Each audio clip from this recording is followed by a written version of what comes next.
আর সম্পূর্ণ একটা ভাঁওতা ছাড়া দ্বিতীয় কিছু নয়। এসআইআর নিয়ে বাংলার নাগরিককে কিভাবে হয়রানি করা যায় তার প্ল্যান প্রোগ্রাম নির্বাচন কমিশনারকে দিয়ে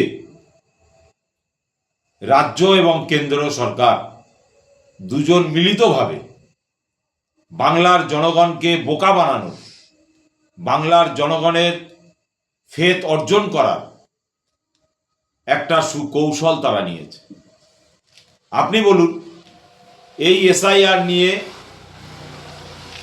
পীরজাদা নওশাদ সিদ্দিকী ভাঙড় বিধানসভার বিধায়ক তিনি বললেন যে এই এসআইআর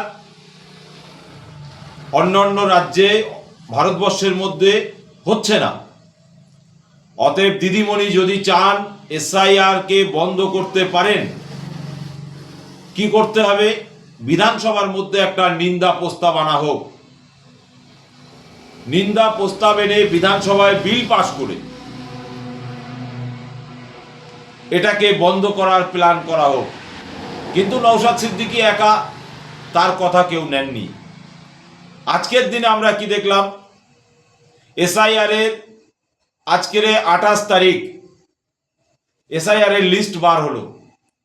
এক একটা গ্রামে 150, 200, 300, 400 পর্যন্ত মানুষের এখনো প্রসেসিংয়ে রেখে দিয়েছে এবং অনেক মানুষকে বাদ দিয়েছে। আমরা ইন্ডিয়ান সিটিজেন, 18 বছরের ঊর্ধ্বে বয়স। বাবা সাহেব আম্বেদকর আমাদেরকে ভোট দেওয়ার স্বীকৃতি দিয়ে গেছেন সংবিধান মোতাবেক। অতএব ভয় পাওয়ার কিছু নেই। যাদের এসআইআর এর নাম আসেনি কিংবা যাদের এখনো প্রসেসিং এর কথা বলা হচ্ছে, সেই সমস্ত ভাইদেরকে বলবো আপনারা ভয় পাবেন না। বিশেষ করে এই বাদুড়িয়া বিধানসভার মধ্যে যারা আছেন, একটা কেউ ভয় পাবেন না, ঘাবড়াবেন না। আপনাদের জন্য ইন্ডিয়ান সেকুলার ফ্রন্ট আপনাদের পাশে আছে, আপনাদের সঙ্গে আছে, আপনাদের সাথে আছে। ভোট আপনি যেখানে খুশি দিন, কেন নওশাদ সিদ্দিকী ভোটের জন্য রাজনীতি করতে আসেনি, মানুষের স্বার্থে, দেশের স্বার্থে রাজনীতি করতে এসেছেন। শিক্ষা, স্বাস্থ্য, কর্মসংস্থানের জন্য রাজনীতি করতে এসেছেন।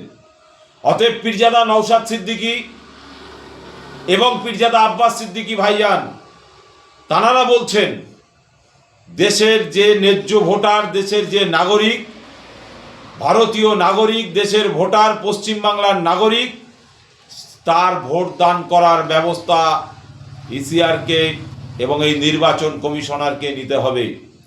যদি না নেয়, আন্দোলন যেমন একদিকে চলবে, তেমন কোর্টের দরজাটাও খোলা আছে, এটা মাথায় রাখবেন। আপনাকে কোর্টে যাওয়ার প্রয়োজন নেই। আপনার হয়ে, আপনার জন্য পীরজাদা নওশাদ সিদ্দিকী কোর্টে যাবেন।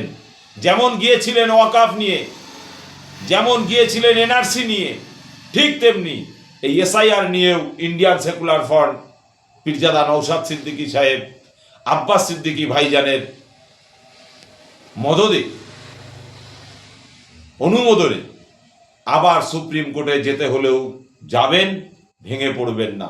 আপনার পাশে আইএসএফ ছিল, আছে এবং থাকবে। আপনার পরিচয়? আমরা দেখেছি এই বাদুড়িয়া বিধানসভার বেশ কিছু মানুষ তারা ফোন করছে, ভয় পাচ্ছে, আতঙ্ক সৃষ্টি হচ্ছে।